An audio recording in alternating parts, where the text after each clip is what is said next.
Begin the Garden Taf from the Shabbos Daf Ayin Hey, beginning on the bottom of Daf Ayin Dalman base, second line up from the bottom of the Yomim.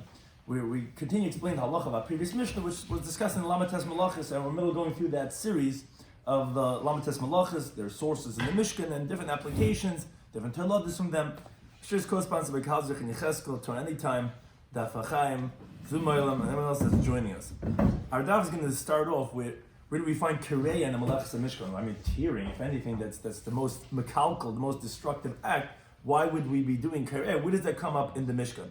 Additionally, trapping a chilazin, the fish that has, or it's a snail, it's a big debate exactly what the chilazin is, but it has a certain dye inside of it. A discussion of how many malachas one would violate from the process of trapping it to get the blood out, which was used in the dyeing of the tchelis. How many malachas one would violate? Some of the terms and concepts we're going to speak about is ein di she'ela b'geduli karka, debate regarding if the malach of threshing, which is mafark, which is removing something from something else, which is what you do when you thresh, you get the grain out from the stalk, if that's only from things that grow from the ground, or it would be general even like in a living animal. Additionally, the concept of psikresha v'yamos, which is, although let's say Rabbi Shimon holds davar she'ein miskaven, if it's unintended, and like misasik, if you had totally clueless that you're going to be potter, but if it's inevitable, then that's considered you would be liable even according to Rabbi Shimon. And additionally, the concept of chayiv teilada b'makam av, that's going to be a machlekes in the Gemara being brought if you do the teilada of that same av. If let's say you water a plant, which is a derivative of the malacha of zereya, of planting, because it's helping stimulate growth, is that going to be considered a separate liability or not because it's included in that malacha of the av? So we begin the current daf. We're on the bottom of Ayin Dama base, second line over the top of from the bottom of the Yamid. We continue to explain the halacha of the Mishnah. The Mishnah said, "Hakirei amanas lidfer." If someone tears something with the intention of then stitching it back together again, which we said because really there's no makalkal that you're chayiv, it has to have a constructive purpose. So there's a certain constructive purpose in tearing something with the intention of then stitching it. Which the Gemara asks, "Kri b'mishkan mihava," was the tearing in the Mishkan? Why would they be tearing anything as a way of constructing the Mishkan? So the Gemara brings a Rav of Reb Zir Demetavai. They both says you continue about Ein Heim and Aleph, Shekain Uriah, because they had these curtains that they used, the canopies that was covering the Mishkan. Shenafel Badarna, if a worm would get into the curtain and make a small little round hole, so Kairinbad, what they had to do, they had to tear a little bit beneath and above the hole. You can't just stitch up the hole. If you stitch up the hole, it's going to make creases. So you have to first tear around it so you have a clean hole so that you could go ahead and stitch it up with teifanis, and they would stitch it. That would be when in the Mishkan they would tear it with the intention of stitching it. That's the malacha of Kireya. Now the Gemara continues with another interesting halacha on Tfira, which these are the two sister malachas, Kireya Almanas Lidfer, which is tearing and stitching. So Rav Zucher bar Tobi Amar Rav, he says three halachas, and one of them is that relates to Teifer. The first one is, and this is an interesting halacha l'maisa actually. Hamitech chutshal tzfir b'Shabbos. If someone stretches a stitching, a thread of stitching on Shabbos, which let's say he has a garment that's sewn, that's stitched, a regular garment, and there's still a long thread that's coming out at the end of the garment, and the two halves of the garment are starting to separate, and then he pulls the thread that holds it together to tighten it. That's teifer, and one's going to be chayiv. So that happens sometimes you have a garment or something, and it's a little bit loose. Sometimes you have in your shirt, there's a snag or something like that. And the person can talk about that. If you just pull that, what you're doing now is you're doing teifer, because now you're stitching it together, because they got loose, and now that thread is tightening it. That would be a violation of teifer, and one would be chayiv a chatas on this case. Now that's just one halacha. There's three halachas that he said in the name of Rav, and the first one was negeir to our sugya. The second one is v'aloy medavar echad min ha-mogush. If someone learns something from a mogush, which the Gemara is going to prove that this teaching of Rav holds that that's a heretic, meaning you shouldn't learn from someone that is connected to idolatry, because he's going to pull you to idolatry. Even if he's teaching Torah, it's forbidden to learn from him. This is actually very, very pertinent, sorry to say, in the day of the internet, where people are going out to learn from anybody. You're not allowed to learn from him from a heretic, because if he's connected to idolatry, even if he's teaching words of Torah, he's teaching a Bible class or whatever this and that, he might draw you to idolatry. It's forbidden to learn, and if someone does, it's chayiv mis, he's liable for death, because he's learning from a magush. A third halacha is, for yedei lechashav tekufes, if someone could calculate seasons, the mazolis, and constellations, ve'ena cheshiv, and he doesn't calculate it, meaning he could go ahead and be involved in certain astronomical calculations, and he doesn't. Also, it's forbidden to go ahead and say over something from him, as we're going to see later on in a few lines down, where it's an obligation to go ahead and calculate these things and appreciate the wonders of God, and if you don't, it's forbidden to say over something from him. Now, it's just that these three teachings, have heard from Rav together, therefore the Gemara quotes them as all together. Now, the Gemara brings, relating to what we had just said, following machlokes. Mugushta, which Rashi says, wherever throughout Shas, Mishnayos, Brises, or Gemara, we have machlokes Rav and Shmuel regarding what a Mugushta is. Rav and Shmuel, Chadam Rashi. One says a Mugushta, we have many halachas throughout Shas and Amgushi, he says it's a sorcerer, someone that practices witchcraft.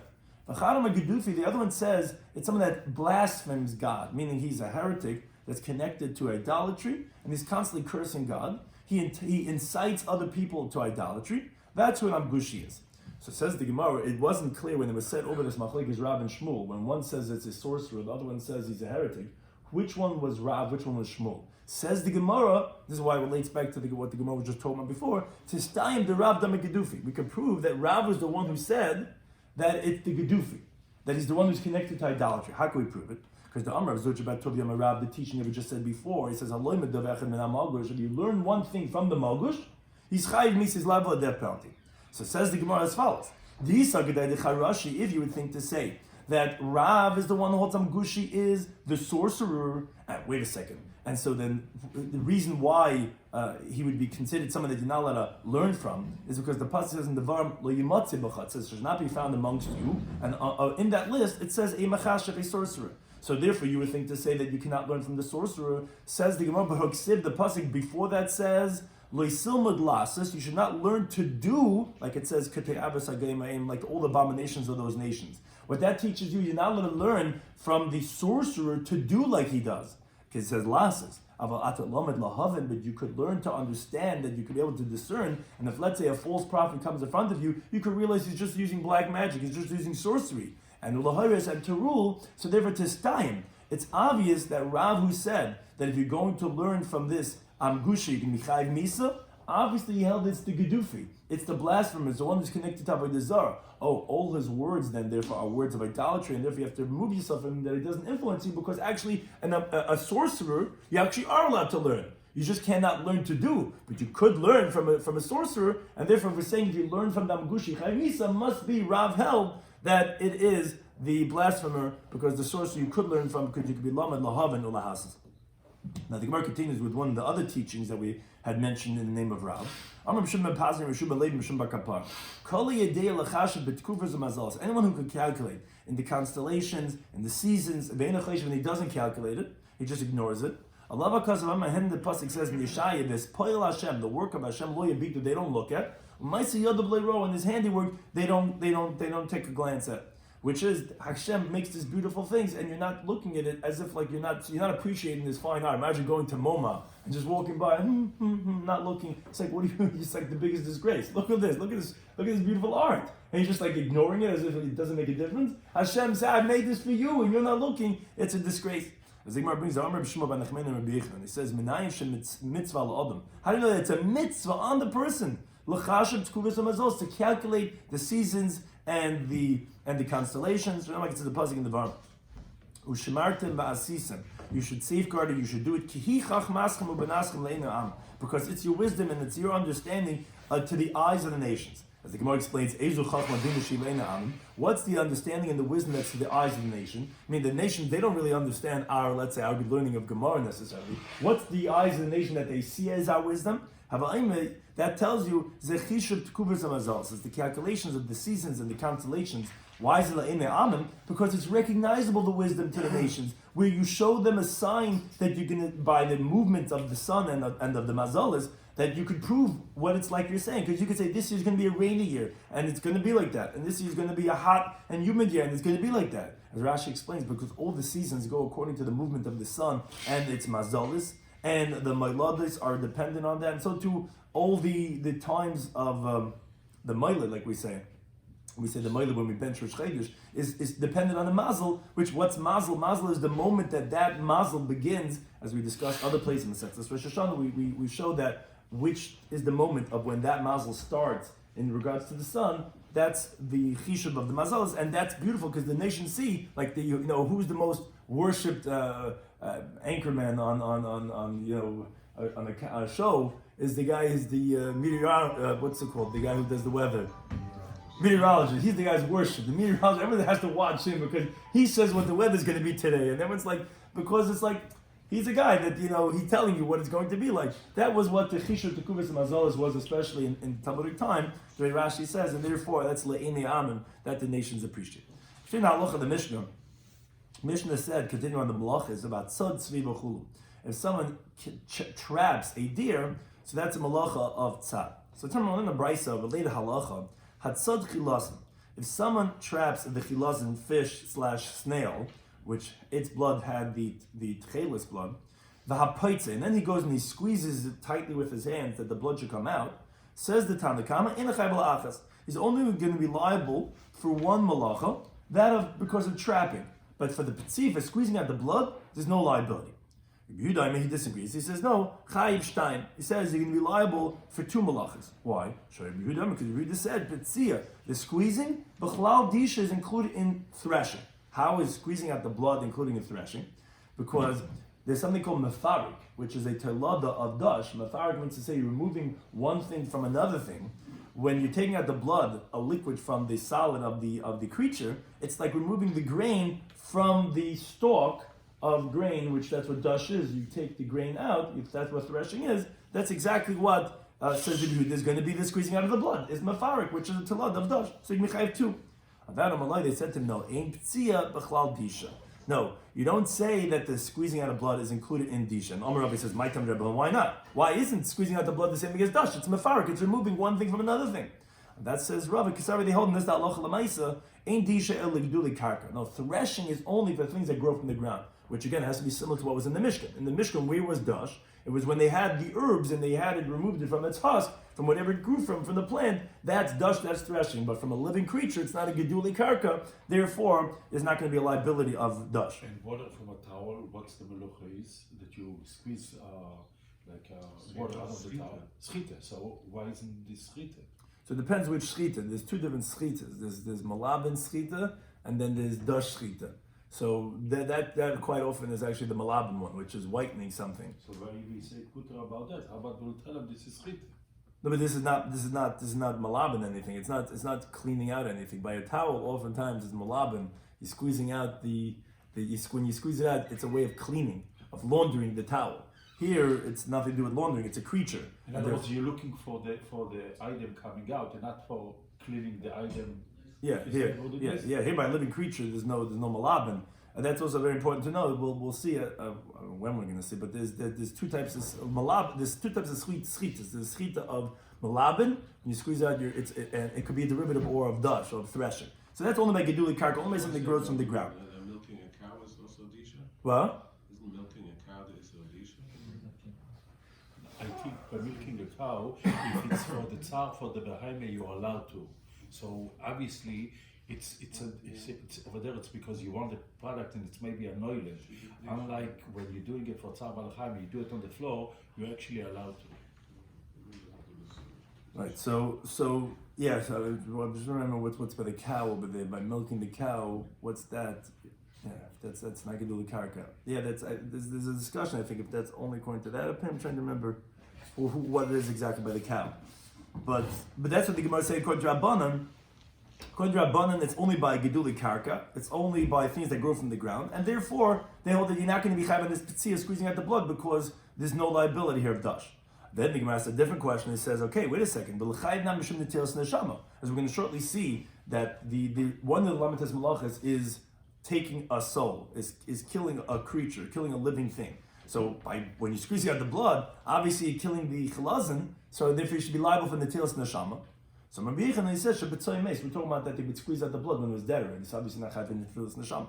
Rav says, no. You could even say that they squeezed it out when it was living. But misasik who ate on netilas neshama is considered preoccupied regarding the taking of the soul. In other words, as Rashi explains, in regards to netilas neshama, now, of course it's not misasik when he's doing this activity. He's trying to squeeze out the blood.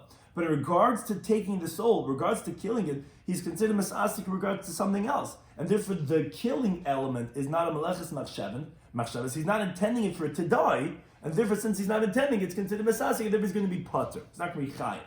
So then the Gemara asks him that they both say Rabbi Shimon agrees, but psik reishe, what the literal translation is, and this we'll see later on in the Masechta. Psik reishe means you're going to cut off the head below you're almost not going to die, which is it's like a muscle with a chicken. If you cut off the head, I didn't want it to die, I just wanted the head. I mean, come on, if you cut off the head, it's not going to die. Obviously, it's going to die. That's what we call what's called inevitable. So here also, where it's inevitable that it's going to die, how does it help that it's misasik or lemiskaven? It doesn't make a difference. If it's inevitable, then everyone agrees you're going to be chayiv. So how does that help?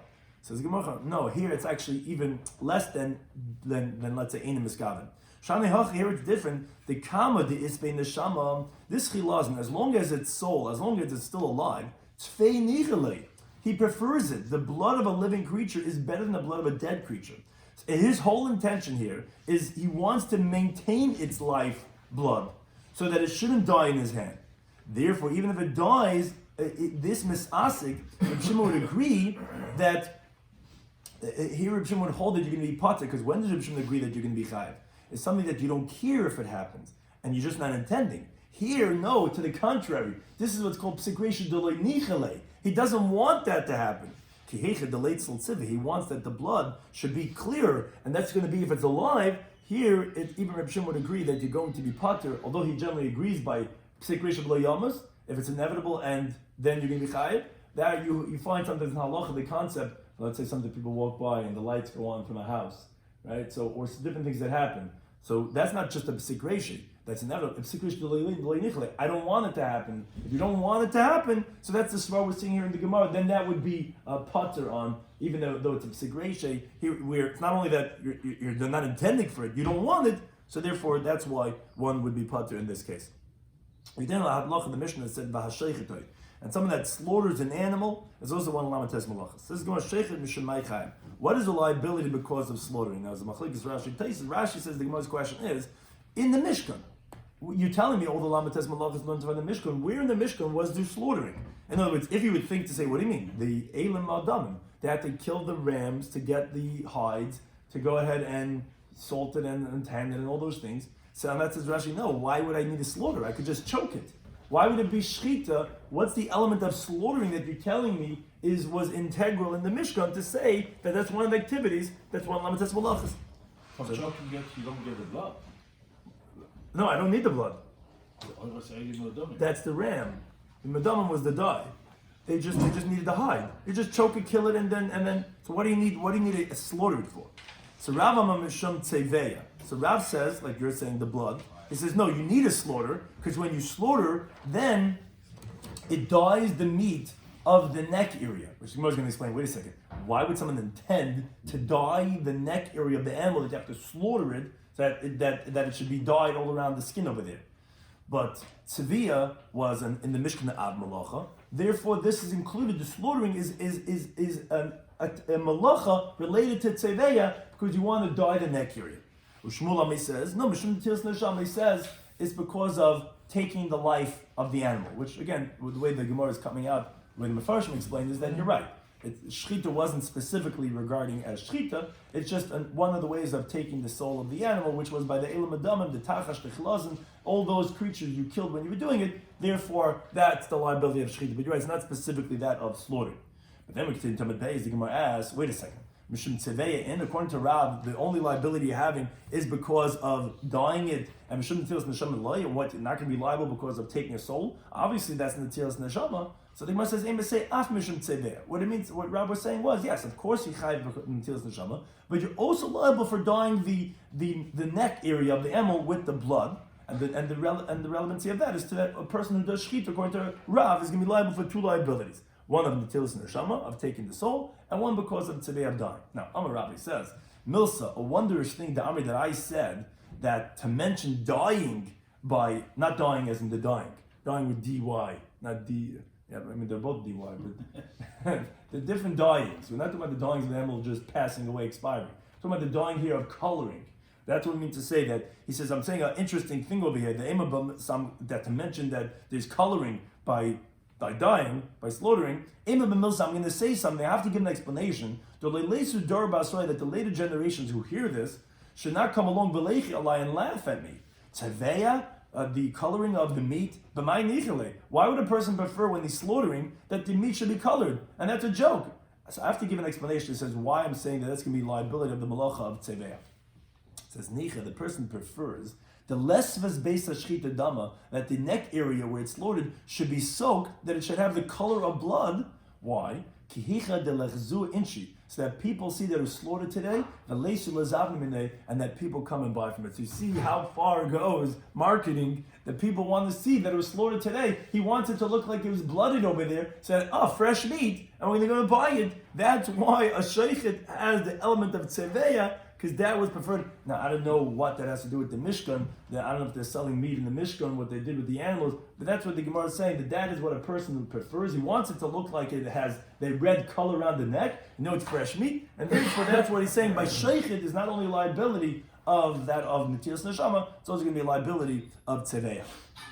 We continue with the next malachas of V'hamolcha. If someone salts and v'hama'abda, and he tans the leather, the hide of the animal, that's going to be a malachas that were done in the Mishkan, which is one lamites malachas. So the Gemara asks, Hainu maleach, that of salting, v'hainu ma'amid, is that of tanning. In other words, salting is only because it's one of the steps of tanning. Why you mentioned that as separate lamites malachas? So as we mentioned already in the Mishnah, they both say, you're right. Apik chad now you have to remove one of them, which you remove that of maleach. And instead of it, instead of talking about the salting, which again is just one of the process of ma'abed, you're going to put in that of sirtud, which is the tracing lines, which is the leather makers, when they would come to cut the leather, they first trace lines according to how long and how wide and how narrow they want to cut. And then they take the knife and they go and they cut on those lines. So that was exactly what they did by the hides in the Mishkan. When they cut it, they first trace lines. That's one lamates malachas of sirtud, and that we take out maleach to take its place. Now the Gemara continues that Amar Rabbi Bar Avuna, he says, Hayman de malach bisra. Someone is salting meat, and it's talking about heavy salting. Chay mishum ha'abed, he's liable because of tanning, which is the same process. What's tanning? Tanning is preserving the hide that it should last for a long time by salting and putting in these chemical nutrients. That's exactly what you're doing for the meat. You're putting in those cultured meats. You want it to last for a long time. That is something that's going to be chayav from Ma'am. Now, Rav Amay disagrees. He says, no, ein ibid ba'eichlin. There's no tanning by food items. Now, although that the halach l'maisa Tosfos brings, you're not allowed to permit salting food items from this halacha that we say ein ibid ba'eichlin, because rabbinically it is forbidden. Actually, that is the halach l'maisa. There is certain types of salting that is forbidden to be done, depending before the meal, at the meal, but there is such a halacha of that's forbidden to go ahead and salt. Now, the Gemara qualifies. Rav Ashi says, "Vafila Rabbi Bar Avuna, who holds that it's chayiv, that you're not allowed to go ahead and salt meat. That's only if you need it for the road, and that you want it to be salted for a long time to be preserved. That's the type of salt we're saying is forbidden to be done, because that's very similar to that of the tanning the hides. Of the base of it, if you're doing it for your house, someone's not going to make his food out of a piece of wood. That's not the same thing as ma'abed, because you're not going to put in so much salt, and therefore that would be permitted to be done for one's meat, even according to one that holds that it's forbidden to go ahead and do ibud ba'eichlin. We continue with the next malachas in the Mishnah that we said, if someone smooths out, and v'hamachatchen, he cuts it. So in the Mishkan, what they did was, which is that of the leather, they take the hide and then they smooth it out to get rid of whatever the hairs are, and then they cut it to a certain exact measurement. So those are malachas that are in the Mishkan, and that's what's forbidden as lamates malachas. So related to this, Amar Reb Acha Bar Chanina, he says, Hashaf bein amudim b'Shabbos. So not clear exactly from Rashi what exactly this case is, but basically they would have these pillars of like a pavilion, which they would have windows all around, and if someone smooths out the ground over there of the structure, which the beams lean on, so that it should be smooth, so he's liable for smoothing the ground. So that smoothing, that's the malacha of mamachik. Amar B'chia Barabba, he says, Gimel Dvar Mesachli Rav Ashi Mishmei Rabbi Yeshua ben Levi. And one of them relates to this of mamachik, the other one to machatich. A few different halachas regarding to these types of malachas. One thing he said, he told me, was Hamagarid Rosh Kolonosos b'Shabbos. Someone scrapes the top of poles on Shabbos that they should be even and pointy. So he's liable for cutting, which again, if you're cutting to certain exact dimensions, that's the malacha of mechatich. He also told me, if someone spreads a dressing, which means to say like he smooths out medication on a wound on Shabbos, that everyone knows that. And regarding putting on a band-aid, you put on a cream that's gonna be chai for mamachik for smoothing. And the third halach he taught me was v'amasasis as even b'Shabbos. If someone chisels a stone after it was quarried from the mountain and it was taken out, now he smooths it out on Shabbos. Chai mishum makar is liable for makar patish, which is the gemar malacha. When you finish up something, the last touch, that is now finishes the thing. That's going to be a liability of makar patish. Now the Gemara gets into discussion regarding a few different cases of what's makar patish. She says, someone engraves an image on a vessel which is made for that, to beautify that vessel, and the finishing touch is when you have that engraving, or if someone blows into a glass vessel when it's melted, and the glass is made by that's even a chalamayit trip, even I think they have that, is the glass blowing. That blowing into the glass is chai mishum patish. That's liable for makar patish because that just blowing in, that finishes it up. Now, Amar B'Yehudi says also, Hayman the shakal akufi. If someone takes the threads that are hanging out by, and this also is an interesting halach l'maisa that could happen, by the curtains, if you have these threads that are hanging out after that you knot it, there's a thread like comes undone, and then they would knot it. Or let's say there's the straw, there's some like little twigs that got woven in unintentionally, and now a person takes that out miglimi from a garment after it was woven. That's the gemar malacha and chai mishum makar patish. You can be liable for makar patish. Sometimes you have by a suit or something, there's something sticking out, and you pull that out. That would be makar patish because now you're finishing up the garment. Now you're ready to wear it. Now says the Gemara. This is what Rabbi Bear had alluded to yesterday when I was answering his question. The hani mili, whether we're going to say something is makar patish is the kapar. Only if it's particular. Only if you're bothered by it. Means to say, if you take it out, if you do certain things, you want to know if it's going to be considered as makar patish. That would depend. If it bothers you, if that bothers you, and now by doing that, taking that out, that remaining thread, and now you're going to wear it, so then that's makar patish because you just made it, you finished it up for you. If it doesn't bother you, then that's not makar patish because it didn't make a difference. It's not finishing. You would wear the garment without that, and therefore that would not be a violation of the malacha makar patish. Now we learned in the Mishnah, continuing with the lamatas malachas, about kesiv shtei eisis. Someone writes 2 letters.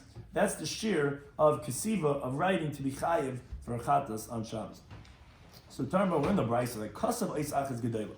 Someone writes one very large letter, and in the space that he wrote this one letter, there's room to have written 2 letters.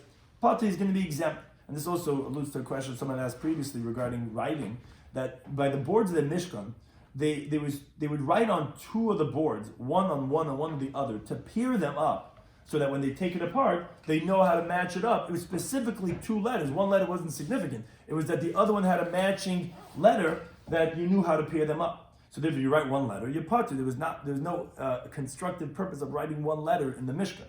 But machik oiskela, this is what's interesting. If you erase with 1 very large letter, and in the place of that 1 letter, you could write now 2 letters, then chayiv, you're going to be liable because the whole malacha of erasing of significance in the Mishkan was only almanas lichtav, to write. Now in the place of where you had the 1 large letter, there's room to write 2 letters, so therefore you can be chayiv, because now you made a mechika almanas lichtav shtayim oisius. And Rabbi Menachem says, this is a stringency that you have of erasing, overwriting, which Rashi says that just is coming to teach you. Who's the Talmud Kamam? Rabbi Menachem where he holds that that's the element of mechika. If you're erasing 1 large letter, since you have b'mekayim lichtav shtayim, you can be chayiv on that of the ksiva. Now we said in the Mishnah, Habayna, we said about building, Vaseisa, about demolishing, Hamachaba, extinguishing, Vamaver, and kindling, Rakaba Patish, and of that of the final touches, which someone already addressed. What I mean, Machaba Maver isn't kindling before extinguishing. Actually, like we said, Taisus addresses that. He says they only ask regarding Chayrish, because they're talking about the order of making bread. The other malachas, we're not talking about specific order, and therefore we talk about extinguishing and kindling and Makab Patish. Now, regarding that last malacha, as we mentioned before, Rabbi Zir Demetavai, they both say this halacha l'maisa, komidi di isbi gemar malacha. Anything that is the end of making this element, that would be a liability of, again, makar patish just means hitting the hammer on the anvil according to Rashi. That was what they would do. When they finished, they give a clap on the anvil to smooth out the hammer so that it shouldn't be jagged and ruin whatever they're working on. That would be the last thing they did. That is the makar patish. Like people use it as, that was the makar patish. That was That was the straw that broke the camel's back. That's where the terminology comes from. It's the last thing that's done. That would be the violation if you do that to finishing up touches of something. Now the Mishnah said, when it ended off the Mishnah, it says, Ilu Avis Malachas. These are the primary categories of forbidden work on Shabbos. Now, we had explained previously that why do we count 39? It's just to tell you the number of chatayis you can be liable for one lapse of awareness on Shabbos. And the Tana, when he ends off, he says, and these are Elu, these are them. Now, Elu, these, is exclusionary terminology, to say these, and we're excluding something else. What are we excluding? We're excluding that if you do the toiladis with the avos, that meaning a derivative of that amalach, you're not going to bring a chatas on the toilada. As the Gemara explains, lafukim Rabbi Eliezer. It's coming to exclude from the opinion of Rabbi Eliezer. Because the mechayev al toilada b'makom av. Rabbi Eliezer Masechtas Krisis holds that one is going to be liable on the derivative in the place of the av. And we're going to say that no, there's only going to be 39. Not like Rabbi Eliezer that says there could be more than 39 chatas. If you do the toiladas, there's many more toiladas. It says no, there's only going to be 39. Now additionally, we then said the words chaser echas. We said that there's 40 minus 1, which is 39. So again, you're saying an exclusionary terminology. You're saying the number 39, you're saying 39, and not more than that. Says the Gemara, that was lafukim Rabbi Yehuda. The time on the Bryce, Rabbi Yehuda Meisif, he added on malachas for Shabbos to be liable as hashavit. Shavit is when you line up the warp threads with a pointy rod. So you have like these warp threads, and you have this pointy, almost like the way this pencil is, and you're lining them up to make sure that they're lined up. That's shavit. And v'hamedaktik. He included medaktik, which is when you stretch the weft threads, which are the threads going the other way. That you hit it with a rod on it in many different places to make it in its right place, because you don't want it to be too taut, too tight, because that prevents it from attaching well with what's being woven. And again, this is that video. If you really want to see, that's really the video that we put out and really shows these things specifically. So those are two malachas that out on the Shavit, which is regarding the warp threads, and Bamadakti is regarding the weft threads, that you take a tool and you straighten it out.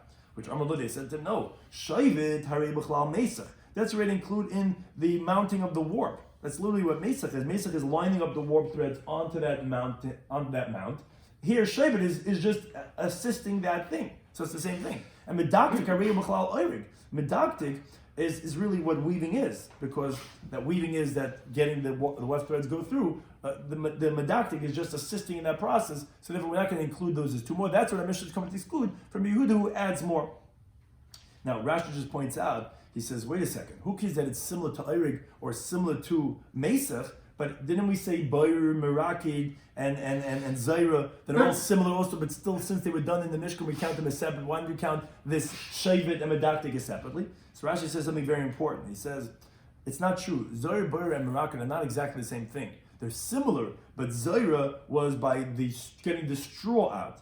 The Bayer was getting the tsurais, the rocks out. And by Merakid, it's in the flour. They're all in different parts and stages of their all selection, but they're all done in different ways, and therefore we mention them differently. But here it's literally the same thing, and therefore we don't mention it as a separate malacha according to the Tanakh Mishnah. Now we continue with the next Mishnah, which continues on the one malacha that far above and beyond is the one malacha that we speak about the most in this Masechta, is malacha of Haitzah. That of, and we're going to have the next parak, and we're going to be discussing more Haitzah, which is the last of the Lamates malachas. Says the Mishnah, another rule. That's why we call the parak klal gadol, and according to one interpretation, because there's another klal afterwards, which is not as great. Another rule in Shabbos, they said like this: whatever is fit to be stored, meaning it's a type of thing that people store. And also it's the quantity. It has the measurement of that thing, which generally would be stored away. So it has those two criterion. And then someone transports it on Shabbos, but says the Mishnah, if it's not something that people usually put away, as we'll see in the Gemara, what are things people will not store? Or, even if it's a type of thing that normally store, but it's so insignificant, it's so small, it doesn't have the measurement that people wouldn't store it away. And then Shabbos, it's that type of thing that you carry on Shabbos, the only one that would be liable for transporting that thing is if a person that it's very dear to him, and he hides it away, he stores it, he's going to be chayiv for transporting it if he goes and takes it out. But someone else is not going to be liable because that person is not a malacha, because it's not a significant act of transportation, and therefore only one that would be chayiv is for someone that showed that for him it's significant, he's going to be chayiv, but everyone else is going to be pat. Says the Gemara, Kol HaKosher Latzniya, when it says whatever is fit to be stored, Lafuki Mai, what are you coming to exclude from? So says the Gemara, Papa Ami says, Lafuki Damnida. The woman's menstrual blood is not something that people are usually storing away. So therefore, if someone carries that Damnida, he's going to be patur. He says, Lafuki Atzi Asher, it's coming to exclude from the wood of an Asherah tree, which is an avoid the Zara tree. That's what we're saying a person doesn't usually hold on to. And if he carries it, he's going to be patur. So the Gemara explains. Man Damar Damnida, according to the one that says that the menstrual blood, that's something that's not fit to store away. Koshkin Atzei Asher. For sure, he would hold that you can be exempt on transporting the Atzei Asher because that's what's called Isur Hanoi. You don't have any benefit from Avodah Zarah tree. It's repulsive because it's idolatry, and you have to get rid of it. But Mandam Atzei Asher, the one that says the case that we're excluding is the Asher wood from the Avodah Zarah tree. Oh, but Abel Nida regarding the menstrual blood. Actually, he would say that you would store it away because Matznei L'Shunna, for the family cat, you want to give him something to eat. So they would give him the menstrual blood to eat. So therefore people would store it. And therefore one would be chayiv for transporting that blood. But interesting discussion. The other mandam would say no. You wouldn't store away the menstrual blood. Why? Even the chalsha, because since if someone feeds a person's blood to a cat, that person becomes sick. Because a metaphysical, anything that emanates from a person has his power. If you give that to the cat's going to eat it. It's going to make the person weak. The person would not store away the menstrual blood to give it to the cat, and therefore one would not store it. That's the reason in that man the Amar, even the dam need is excluded. If you transport, you're not going to be chayv. Now the Gemara concludes that Amar B'Yisrael Bar Chanini says, "Hi, the Tan of our Mishnah that said Kol HaKosher Latzniya."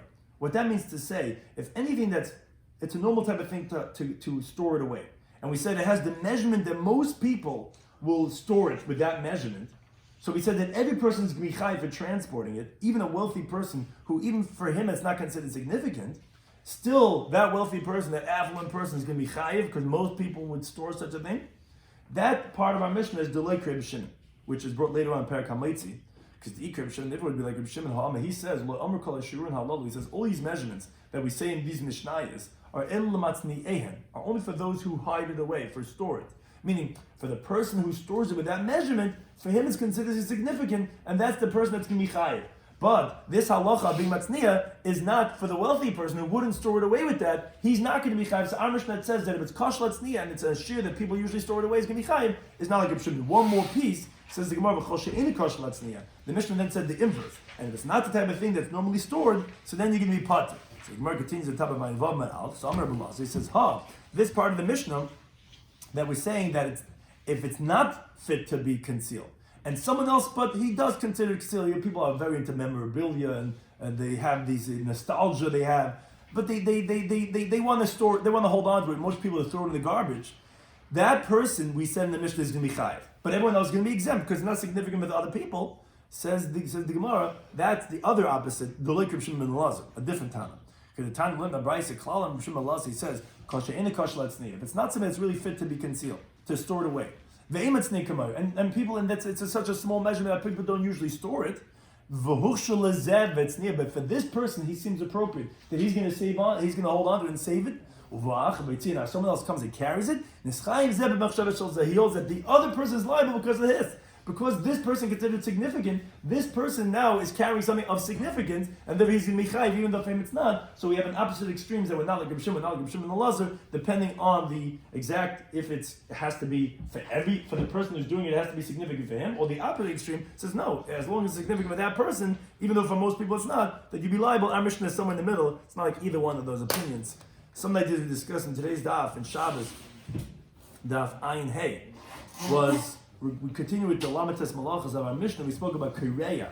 So where was Kireya in the Mishkan? Where were they tearing? So he said in the areas, in the curtains, that if a worm got into it, so what happens is you can't just sew it up because there would be these creases. So what they had to first do, they had to first tear above and beneath it so that it's a clean tear, and then you could go ahead. You have this a lot of times by you tear a garment. You go to the tailor and they say, we got to tear the whole thing up. You can't just sew it up. It's not going to be a clean stitch. That's what, by the Mishnah, that was where they had Kireya. We said also, a very interesting halacha, if someone goes and pulls a thread of stitching that's out, he's going to be chayiv for teifer, because what happens is that you're pulling the garment out together again. When you pull that, one has to be careful. If they have a snag in the garment and you pull it, then you might be tightening the garment and chayiv as teifer. That was 3 halachas that he learned from Rav. Number 2 was that you learn from a magush that you can be chayiv misa. So the Gemara explained, obviously Rav is the one that holds that a magush is a heretic, whereas Shmuel is the one that held that it's a machashiv, because if you're saying you're not allowed to learn, if you do, you're going to be chayiv misa, so it must mean that it's a heretic, because you're allowed to learn from a machashiv if you're learning to understand, and therefore if you're saying that if you learn anything from the magush, you're chayiv misa, must mean that Rav held that was a heretic. And the third halacha that he learned from him was, if you know how to calculate the constellations and the seasons, and you don't, so asal asabmin, and I'll say over him, as the Gemara quote, the pasuk says, "Vespoil Hashem le'yibitu." That's disgraceful if you don't look at the wonders of Hashem. As the pasuk says also, "Kihichach maschem v'nastem le'nei amim," that the nations realize the wisdom of the Jewish people when it's something as obvious as these astronomical calculations, and therefore you're not allowed to say about halachah such a person. Turn to halachah, the Mishnah said about sad tzvi regarding trapping of a deer. So he said if someone traps the chilazon fish and he squeezes out the blood, Rabbi Machlekes, if he's going to be chayiv only on tzeidah or even on the b'tziyah. Because Rabbi Yehuda says, yeah, b'tziyah is included in dash, in threshing. It's removing the blood from the creature, just like removing the kernel from the husk. But upon the whole, no, it's only on gedula karka, it's only from things growing from the ground, and therefore the b'tziyah is not going to be a violation of dash. And the Gemara says, wait a second, but why isn't there another malacha of netilas neshama, of taking the soul? So either one interpretation was that, yeah, it means you kill it when it's dead. That's when you squeeze out the blood, so it's not killing it. Or, as Rabbi said, no, it's misasik regarding the netilas neshama. Now, moreover, even though Reb Shimon is moed by psik reishi, that you mechayiv here, it's inevitable, it's going to kill it. No, but he'd rather prefer more that it doesn't die. And therefore, that's what we call psik reishi. He doesn't want it to happen, and therefore that would still be an exemption of that it's a misasik, and therefore he's going to be pater, even though he's killing it when he's squeezing out the blood. Then we said in the Mishnah, if you slaughter an animal yichayiv, we said, what's the liability of sheikh? Which, according to Rashi, the interpretation was, where do you find that in the Mishkan? So either that it's because of the netilas neshama, which Evan agrees that yes, it's because it's taking its life, and yeah, that's not specifically necessarily regarding shchita. But then Rav said no, it's specifically the shchita, because you want that the neck area should be dyed with blood that you only get when you slaughter, not when you choke, because when you choke, you're not getting at the capillaries of the blood that's spilling out over here. And why you want seveya by shchita is because the person prefers that it's soaked, the area of the neck with blood, so it looks like it was slaughtered today, fresh meat, and therefore he prefers it to be seveya. Then we said in the Mishnah regarding salting and tanning, so we remove that of ma'aleach, because that's really the same thing as ma'abed, and we insert sirtut, which is the tracing lines, which that is, they do before they cut, to make sure it's exact, so therefore that's one lamatas malachas. Now, then there's machlekes if there's a liability of ma'abed when you salt meat. One opinion says yes, because it's preserving it for a long time. Another one says no, there's no ibid ba'ichlin, which is how we rule. There's no tanning by food items, but again, rabbinically we do hold that that's forbidden, because it looks like that. Now, but then the Gemara said, even according to one who holds that you are chayiv, it's only if you're doing it for the trip, for a road, to preserve for a long time. But for your house, if you're putting on salt, that's not the type of thing, because you're not making your food into a piece of wood, and therefore it's going to be permitted. Then we said, Mamachke, smoothing one lamates malachas of the Mishnah, machatche, of cutting to a certain measurement. So the Gemara gave a few different examples of each one. Someone that smooths out the area of the ground between the pillars, it's mamachik. If someone's smoothing out an ointment on a cream on the wound, that's mamachik. Machatche is if you go ahead and you chisel away the top of poles to be exactly pointy, that's machatich. Then we said if someone goes and chisels out the stone that was quarried, that's actually makabeh patish, because you're doing the finishing touches on the quarried stone. And we gave a few different examples of makabeh patish.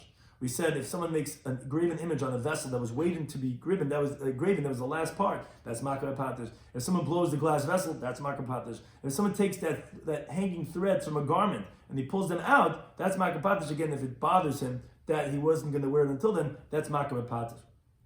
Then we spoke about the malacha about kaisiv.